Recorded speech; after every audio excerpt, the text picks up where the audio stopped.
మన పెద్దవాళ్ళు అనుభవంతో ఎప్పుడో చెప్పారు, పామును చంపితే పూర్తిగా చంపాలి, అంతే తప్ప సగం చంపిన పాముని ఎప్పుడూ వదిలిపెట్టకూడదు అని. ఎందుకంటే సగం చంపిన పాము ఎప్పుడైనా సరే మీ పైన ప్రతీకారం తీర్చుకొని తీరుతుంది. ట్రంప్ ఇప్పుడు అదే తప్పు చేస్తున్నాడు. సగం చంపిన ఇరాన్ని వదిలిపెట్టే ప్రయత్నం చేస్తున్నాడు. ఇది ప్రపంచానికి అత్యంత ప్రమాదకరం. సగం చంపిన పాముని వదిలేస్తే సిమ్టమ్స్ ఎలా ఉంటాయో మెల్లిమెల్లిగా ఇప్పుడు బయటకు వస్తున్నాయి. అనాలోచితంగా ట్రంప్ చేసినటువంటి ఈ పిచ్చి పని మిడిల్ ఈస్ట్ మొత్తాన్ని కూడా సర్వనాశనం చేసి పడేస్తుంది. మిడిల్ ఈస్ట్ ని తన గ్రిప్ లో పెట్టుకోవడానికి అమెరికా దశాబ్దాల నుండి ఏదైతే ప్రయత్నాలు చేసిందో అవన్నీ కూడా బూడిదలో పోసిన పన్నీర్ అయిపోతున్నాయి. ఒకవైపు నాటో కొల్లాప్స్ స్టేజ్ లోకి చేరుకుంది. యూరప్ వేరు కుంపటి పెట్టుకోవడానికి ప్రయత్నిస్తోంది. ఇదంతా జరగాల్సిన డ్యామేజ్ ఆల్రెడీ జరిగిపోయింది.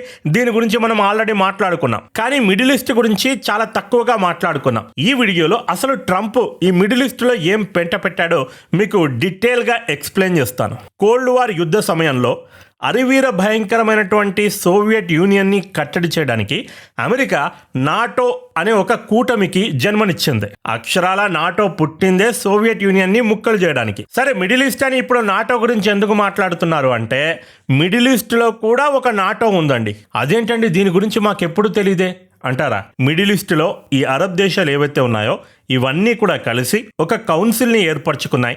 దీన్నే గల్ఫ్ కోఆపరేషన్ కౌన్సిల్ అంటారు. మిడిల్ ఈస్ట్ లో ఉన్నటువంటి నాటో అని కూడా పిలుస్తారు. ఎందుకంటే నాటో ఏంటంటే ఈ అట్లాంటిక్ సముదాయంలో ఉన్నటువంటి కంట్రీస్ యొక్క ఒక సముదాయం. ఈ దేశాల్లో ఏ ఒక్క దేశం పైన అయినా అటాక్ చేస్తే అది అన్ని దేశాలపైన అటాక్ చేసిన కిందికే పరిగణించబడుతుంది. అన్ని దేశాలు కూడా ఆ దేశం పైన అటాక్ చేస్తాయి. సేమ్ అలాగే మిడిల్ ఈస్ట్ లో ఈ గల్ఫ్ దేశాలన్నీ కూడా మిలిటరీ కోఆపరేషన్ తో ఏర్పరచుకున్నటువంటి కూటమే ఈ గల్ఫ్ కోఆపరేషన్ కౌన్సిల్. ఇక్కడ మీరు చూడొచ్చు, Gulf cooperation council is a regional, inter governmental, political, economic union, military alliance. ప్రపంచవ్యాప్తంగా ఈ మిడిల్ ఈస్ట్ లో ఉన్నటువంటి ఏ ఒక్క దేశం పైన అయినా అది ఎకనామిక్ వారే కానివ్వండి, మిలిటరీ వారే కానివ్వండి, లేదంటే ఇంటర్నల్ గా ఏదైనా తిరుగుబాటు కానివ్వండి, అన్ని దేశాలు కూడా ఒకరికొకరికి కోఆపరేషన్ చేసుకోవాలి అని ఈ కోఆపరేషన్ కౌన్సిల్ ని ఏర్పరచుకున్నారు. దీంట్లో బహ్రెయిన్ ఉంది, కువైట్ ఉంది, ఒమన్ ఉంది, ఖతర్ ఉంది, సౌదీ అరేబియా ఉంది, యునైటెడ్ అరబ్ ఎమిరేట్స్ ఉంది. ఈ కౌన్సిల్ యొక్క మెయిన్ హెడ్ క్వార్టర్ సౌదీ అరేబియాలో ఉన్నటువంటి రియాద్ లో ఉంది. ఇంతకీ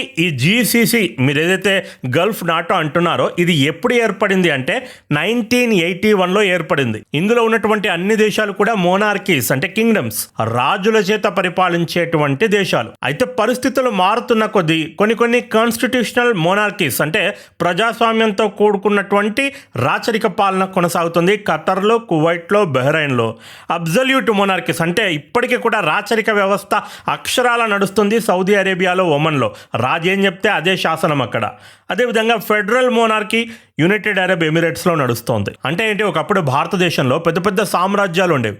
ఆ సామ్రాజ్యంలో మళ్ళీ సామంత రాజులు చిన్న చిన్న రాజ్యాలుగా ఉండేవి. సేమ్ అలాగే యునైటెడ్ అరబ్ ఎమిరేట్స్ అనేది ఒక పెద్ద కింగ్డమ్, ఒక పెద్ద సామ్రాజ్యం. అయితే ఈ సామ్రాజ్యంలో మళ్ళీ చిన్న చిన్న రాజ్యాలు, ఏ రాజ్యానికి ఆ రాజ్యానికే ఒక సపరేట్ కింగ్, ఇలా రాజ్యంలో రాజ్యాలు. యునైటెడ్ అరబ్ ఎమిరేట్స్లో మొత్తం అలా 7 రాజ్యాలు ఉన్నాయి. ఏ రాజ్యానికి ఆ రాజ్యం. దుబాయ్ కూడా అట్లాంటి ఒక రాజ్యమే. చాలా మంది దుబాయ్ అంటే ఒక దేశం అనుకుంటారు. యునైటెడ్ అరబ్ ఎమిరేట్స్ లో ఉన్నటువంటి ఒక సామంత రాజ్యం అది. గల్ఫ్ లో ఉన్నటువంటి అరబ్ దేశాల్లో ఈ కూటమిలో లేనటువంటి ఒకే ఒక్క దేశం ఇరాన్. దీన్ని బట్టే మీకు అర్థమై ఉంటుంది, ఇరాన్ ని టార్గెట్ చేయడానికి ఈ జీసీసీ ఏర్పడింది. ఎప్పటికైనా సరే ఫ్యూచర్ లో ఇరాన్ ఈ అరబ్ దేశాల పైన దాడులు చేయక తప్పదు. ఆ రోజు మనల్ని మనం రక్షించుకోవడానికి మనకంటూ ఒక కూటమి ఉండాలి, మనకంటూ ఒక స్ట్రాంగ్ మిలిటరీ అలయన్స్ ఉండాలని చెప్పి 1981లో ముందు చూపుతో, దూరాలోచనతో ఈ జీసీసీని ఏర్పరచుకున్నాయి అరబ్ దేశాలు. ఊహించిన విధంగానే రీసెంట్గా ఈ అరబ్ దేశాలన్నిటిపైన ఇరాన్ అటాక్ చేసింది. ఎప్పుడు ఊహించారు వీళ్ళు? 1981లో ఊహించారు. మరి ఊహించిన దాని ప్రకారము ఒకవేళ ఇరాన్ దాడి చేస్తే ఈ జీసీసీ ఏం చేయాలి? అన్ని అరబ్ దేశాలు కూడా ఒక మిలిటరీ అలయన్స్గా అప్పటికప్పుడు ఏర్పడి మూకుమ్మడిగా ఇరాన్ పైన కౌంటర్ అటాక్ చేయాలి. అలా జరిగిందా? జరగలేదు. ఏ ఉద్దేశం కొరకు గల్ఫ్ దేశ పెద్దలు దూరాలోచనతో 1981లోనే కూటమిని ఏర్పరిచారో ఆ కూటమి కౌంటర్ అటాక్ చేయలేకపోవడంతో అసలు ఈ కూటమికి అర్థమే లేకుండా పోయింది. 1984లో ఈ జీసీసీ నుండి పెనిజులా షీల్డ్ ఫోర్స్ అని ఒక మిలిటరీ ఫోర్స్ని కూడా ఏర్పరచుకున్నాయి. అప్పట్లో ఈ అరబ్ స్ప్రింగ్ ఏదైతే జరిగిందో అంటే ఒక దేశంలో రాజ్యానికి వ్యతిరేకంగా ప్రజలు తిరగబడ్డారు. రాజును కట్టుబట్టలతో దేశం విడిచి పారిపోయేలా విప్లవం చేశారు. దాంతో ఆ దేశంలో రాచరిక పాలన శాశ్వతంగా అంతమయ్యింది. ఆ ఇన్సిడెంట్ ని ఇన్స్పిరేషన్ గా తీసుకొని మిగతా గల్ఫ్ కంట్రీస్ లో కూడా విప్లవాలు స్టార్ట్ అయ్యాయి. రాచరిక పాలన అంతం కావాలని ప్రజలు రోడ్డు మీదకి వచ్చారు. దాంతో ఈ అరబ్ దేశాలన్నీ కూడా కలిసి, అరబ్ దేశాల రాజులన్నీ కూడా కలిసి ఇలాగే మనం చేతులు ముడుచుకొని కూర్చుంటే మనల్ని కూడా కట్టుబట్టలతో వీళ్ళంతా కూడా తరిమేస్తారని చెప్పి వీళ్ళు ఒక ఫోర్స్ని ఏర్పరచుకున్నారు, పెనిజులా షీల్డ్ ఫోర్స్. ఈ ఫోర్స్తో అరబ్ దేశాల్లో ఉన్నటువంటి తిరుగుబాట్లన్నింటినీ కూడా సక్సెస్ఫుల్గా వీళ్ళు ఆపగలిగారు. కానీ ఈ జీసీసీ ప్రధాన ఉద్దేశం ఏంటి? ఎక్స్టర్నల్గా ఏ దేశమైనా సరే వీళ్ళపైన అటాక్ చేస్తే ఆ దేశాన్ని కట్టడి చేయాలని. కానీ వీళ్ళు ఉపయోగించుకుంది దేనికి?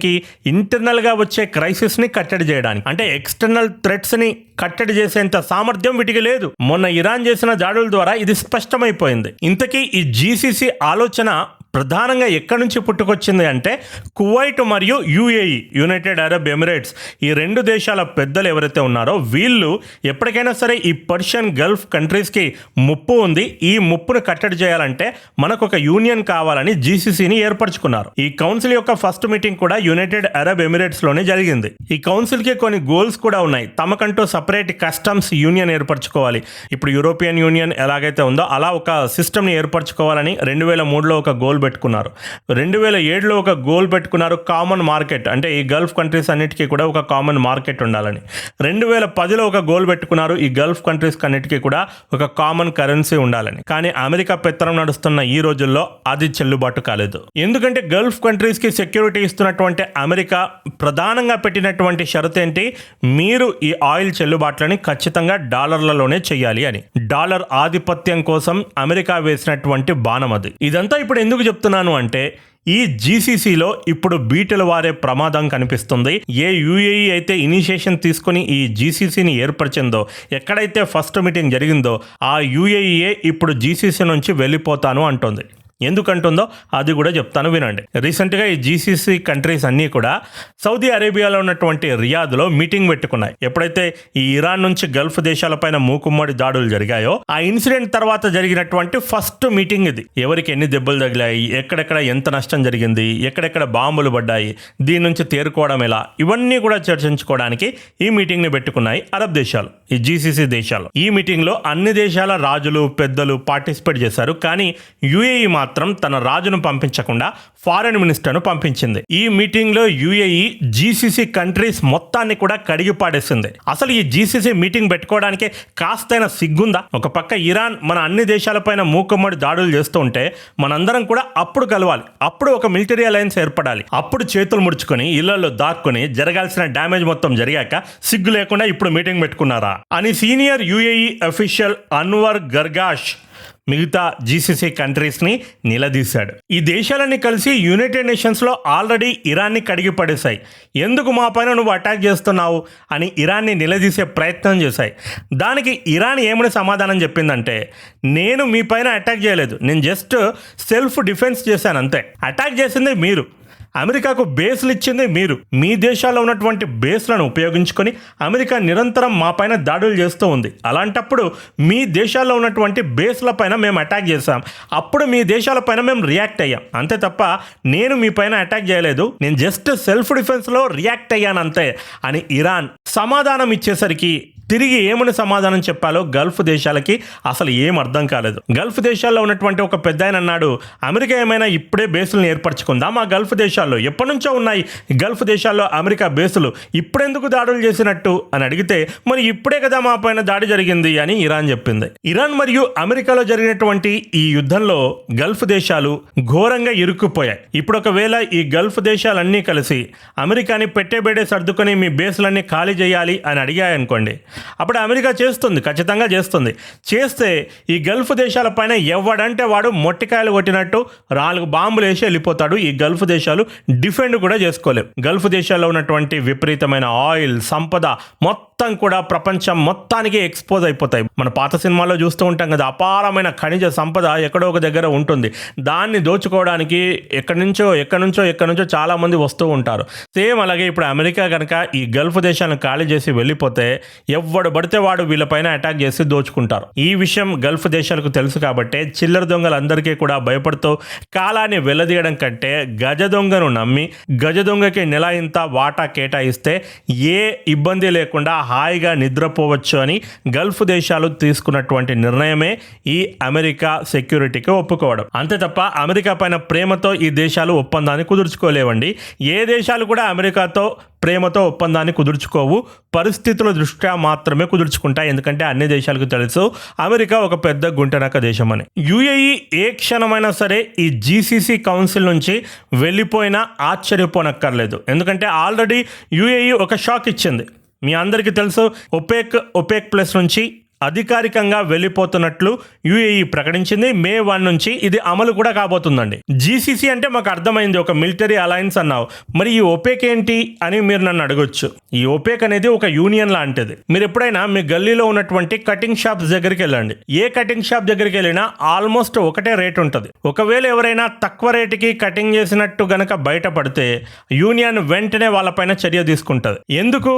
కటింగ్కి ఎంత డబ్బులు తీసుకోవాలి, గడ్డానికి ఎంత డబ్బులు తీసుకోవాలి, యూనియన్ డిసైడ్ చేస్తుంది. కటింగ్ షాప్కి వెళ్ళగానే మీకు ఒక బోర్డు కనిపిస్తుంది. ఆ బోర్డు ఆల్మోస్ట్ అన్ని షాపుల్లో సేమ్ ఉంటుంది. సంఘాలు రేట్స్ ని డిసైడ్ చేయడానికి ఇలా యూనియన్స్ ని ఏర్పరచుకుంటూ ఉంటాయి. లేదంటే ఏమవుతుందండి, గిరాకీ ఒక్కడు కూడా వస్తాడు అనుకో, వాడు ఏం చేస్తాడు, నేను 10 రూపాయలకే కటింగ్ చేస్తా అంటాడు. అందరు ఆ షాప్ కి క్యూ లైన్ కడతారు. మిగతా దేశాలన్నీ కూడా చచ్చినట్లు ఆ 10 రూపాయలకే కటింగ్ చేయాల్సి వస్తుంది. దీనివల్ల మార్కెట్ పడిపోతుంది. అందుకే మార్కెట్ పడిపోకుండా ఉండడానికి సంఘాలన్నీ కలిసి ఇలా యూనియన్స్ ని ఏర్పరచుకుంటూ ఉంటాయి. ఆయిల్ రేట్స్ ని కూడా కంట్రోల్ చేయడానికి ఈ గల్ఫ్ దేశాలన్నీ కూడా కలిసి ఈ ఒపెక్ అనే సంస్థను ఏర్పరచుకున్న ఉద్దేశం మంచిదే. కానీ తర్వాత ఇవి మోనోపోలి ఏర్పరచుకొని ప్రపంచం మొత్తాన్ని కూడా శాసించాలని చూశాయి. ఎలాగైతే అమెరికా వాడు తన డాలర్తో ఆధిపత్యం చేస్తూ ఉన్నాడో, ఈ గల్ఫ్ దేశాలన్నీ కూడా కలిసి ఆయిల్తో ఆధిపత్యం చేయాలని చూశాయి. కృత్రిమంగా రేట్లను పెంచడం, తగ్గించడం చేయడం స్టార్ట్ చేశాయి. ఇప్పుడు ఈ గల్ఫ్ దేశాలన్నీ కూడా కలిసి మూకుమ్మడిగా ఆయిల్ ప్రొడక్షన్ ఆపేయాలి అనే డిసిజన్ తీసుకున్నాయనుకో, ఆయిల్ రేట్లు అమాంతం ప్రపంచవ్యాప్తంగా పెరిగిపోతాయి. విచ్ మీన్స్ గల్ఫ్ దేశాలు ఆయిల్ ని ఒక ఆయుధంగా వాడడం ప్రారంభించాయి. అందుకే ట్రంప్ అనేక సార్లు ఈ ఒపెక్ కి వ్యతిరేకంగా వ్యాఖ్యలు చేశాడు. మీరు దీన్ని ఒక వెపన్ లాగా ఉపయోగించుకుంటున్నారు, మీరు వెంటనే ఈ ఒపెక్ ని రద్దు చేయాలి, ఇది మీరు తప్పు చేస్తున్నారని ట్రంప్ పదే ఈ గల్ఫ్ దేశాలని వార్నింగ్ ఇచ్చాడు. కానీ గల్ఫ్ దేశాలు ఇది మా ఇంటర్నల్ మ్యాటర్, నువ్వు దీంట్లో జోక్యం చేసుకోకూడదని ట్రంప్కి ఓపెన్ గానే చెప్పేశాయి. కానీ చెడులో మంచి వార్త అన్నట్టుగా మొత్తానికి ఒపెక్ లో బీటలు వారడంతో, యుఏఈ బయటకి రావడంతో ట్రంప్ కాస్త ఊపిరి పీల్చుకున్నాడు. అమ్మయ్య మంచిగా అయిందిరా బాబు అని చెప్పి ఫుల్ ఖుషీగా ఉన్నాడు. ఎందుకంటే ఒపెక్ ప్రొడ్యూస్ చేసే మొత్తం ఆయిల్లో ఆల్మోస్ట్ ఒక 13% ఈ యుఏఈ నుండి వస్తుంది. అంటే 13% ఇప్పుడు ప్రపంచ మార్కెట్కి ఓపెన్ అయిపోయింది. ఈ కష్టకాలంలో చాలా ప్రపంచ దేశాలకి ఇది ఒక గుడ్ న్యూస్. ఎందుకంటే ఈ ఒపెక్ ఏం చేస్తుందంటే ఏ దేశం ఎంత ఆయిల్ ప్రొడ్యూస్ చేయాలో కూడా డిసైడ్ చేస్తుంది. ఇప్పుడు ఆయిల్ డిమాండ్ ఉంది కాబట్టి ఎక్కువ మొత్తంలో ప్రొడ్యూస్ చేసి అమ్ముకుందామంటే కుదరదండి. ఒపెక్ చెప్పాలి నువ్వు ఇంతకంటే ఎక్కువ ప్రొడ్యూస్ చేయకూడదని ఒపెక్ చెప్తుంది, అంతే ప్రొడ్యూస్ చేయాలి. ఇప్పుడు యుఏఈ ఒపెక్ నుంచి బయటకు వచ్చింది కాబట్టి అది ఎంత కావాలంటే అంత ఆయిల్ ప్రొడ్యూస్ చేసుకోగలుగుతుంది.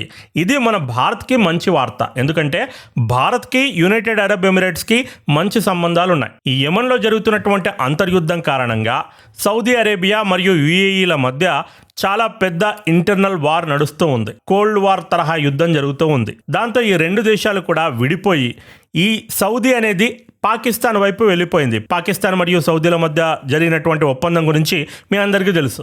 యుఏఈ ఏం చేసింది, భారత పక్షాన తీసుకుంది.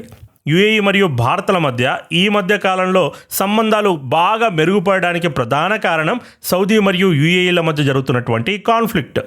ఇది మన భారత్కి చాలా పెద్ద అడ్వాంటేజ్. ఎందుకంటే యుఏఈ దగ్గర పెద్ద మొత్తంలో ఆయిల్ ఉంది.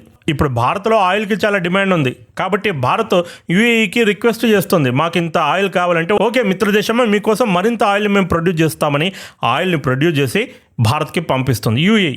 కాకపోతే ఇక్కడ ఒక చిక్కు ఉంది. యుఏఈ పోర్ట్ల పైన ఇరాన్ మళ్ళీ అటాక్ చేస్తే గనక అది వీలు కాదు. యుఏఈ పోర్ట్ల పైన మళ్ళీ అటాక్ చేయడమా చేయకపోవడమా అనేది ఇప్పుడు ట్రంప్ తీసుకున్న డిసిజన్ పైన ఉంటుంది. సీజ్ ఫైర్ కనుక జరిగితే ఎలాంటి ఇబ్బంది లేదు. సీజ్ ఫైర్ జరగకపోతే మళ్ళీ యుద్ధం కనుక స్టార్ట్ అయితే మాత్రం ఈ ప్రపంచాన్ని ఆయిల్ సంక్షోభం నుండి ఎవ్వడు కూడా కాపాడుకోలేడు. ట్రంప్ సీటును కూడా ఎవరు కాపాడలేరు. ఆల్రెడీ ట్రంప్ పాపులారిటీ గణనీయంగా తగ్గిపోయింది. ఇప్పుడు అక్కడ మిడ్ టర్మ్ ఎలక్షన్స్ ఉన్నాయి. ఈ ఎలక్షన్స్ లో మళ్ళీ ఎలాగైనా సరే సీట్లు గెలిపించుకోవడానికి ఈ సూసైడ్ డ్రామాలు అవి ఇవి నడుస్తున్నాయని వార్తలు వినిపిస్తున్నాయి. ఈవెన్ మాజీ సిఐఏ అధికారులే చెప్తున్నారు ఇదంతా ఒక స్టేజ్డ్ డ్రామా అని. ఒక పర్సన్ అంత ఈజీగా లోపలికి చొచ్చుకుపోవడం ఏంటి, వాడు ఎక్కడా కూడా కాల్పులు జరపకుండా అదే విధంగా పట్టుబడడం ఏంటి, ఇదంతా కూడా ఒక స్టేజ్ డ్రామా అని చెప్పి కొంతమంది మాజీ సిఐఏ అధికారులే చెప్తున్నారు. ఆల్రెడీ ఆ ఫుటేజెస్ అన్నీ కూడా మీకు ఎప్పటికప్పుడు నేను వాట్సాప్ ఛానల్లో పెడుతూనే వస్తున్నాను. ఒకప్పుడు ఎవరో ఒకరు వచ్చి ఆ విషయాలు తెలుగులో చెప్తే గానీ చాలామంది తెలుగు ప్రజలకి అన్ని విషయాలు క్లియర్ కట్గా తెలిసేవి కాదు. ఇక్కడ ఏంటంటే ఎవరికి వారు తమకు నచ్చిన రీతిలో ఆ వార్తల్ని మార్చి మీ ముందుకు తీసుకొచ్చేవారు. ఈ సిస్టమ్కి బ్రేక్ పెట్టాలని చెప్పి ప్రపంచవ్యాప్తంగా ఎక్కడ ఏం జరిగినా ఆ రియల్ ఫుటేజెస్ని వాట్సాప్ ఛానల్ ద్వారా మీకు ఎప్పటికప్పుడు అందిస్తున్నాను. దీనివల్ల ఈ ఫేక్ వార్తల్ని కట్టడి చేయొచ్చు అన్న నా చిన్న ప్రయత్నం. ఆల్రెడీ ఒక 2000 మంది ఆ ఛానల్ని ఫాలో అవుతున్నారు. మిగతా వాళ్ళని నేనేం ఫాలో కావాలని చెప్పట్లేదు, మీ ఇష్టం. That is real family group. ఇప్పుడు యుఏఈ ఈ ఒపెక్ నుంచి బయటపడింది కాబట్టి అది గనక పెద్ద మొత్తంలో ఆయిల్ ప్రొడ్యూస్ చేసి లాభాలు గడించడం మొదలు పెడితే ఈ ఒపెక్లో ఉన్నటువంటి మిగతా అరబ్ దేశాలు కూడా అరే మనం కూడా బయటకు వెళ్ళి పెద్ద మొత్తంలో డబ్బులు సంపాదించుకుందాం, ఎందుకు ఇందులో ఇరుక్కుపోతామని ఒక్కొక్కటిగా బయటపడితే సక్సెస్ఫుల్గా ఈ ఒపెక్ కొలాప్స్ అవుతుంది. ప్రపంచంలో రెండే ఆధిపత్యాలు నడుస్తున్నాయి. ఒకటి డాలర్ ఆధిపత్యం, రెండు ఆయిల్ ఆధిపత్యం. ఈ ఒపెక్ గనక కొలాప్స్ అయితే ఆయిల్ ఆధిపత్యానికి చెల్లుబాటు అవుతుంది. ఇక డాలర్ ఆధిపత్యం కొలాప్స్ అవడానికి ఇరాన్ వార్ నుంచే పునాదులు పడ్డాయని నేను గతంలోనే చెప్పాను. అక్షరాల అది జరిగి తీరుతుంది. చూడండి. ఇది వీడియో. మరో వీడియోతో మళ్ళీ కలుద్దాం. This is Prashant signing off. Bye bye and take care. Jai Hind. Vande Mataram.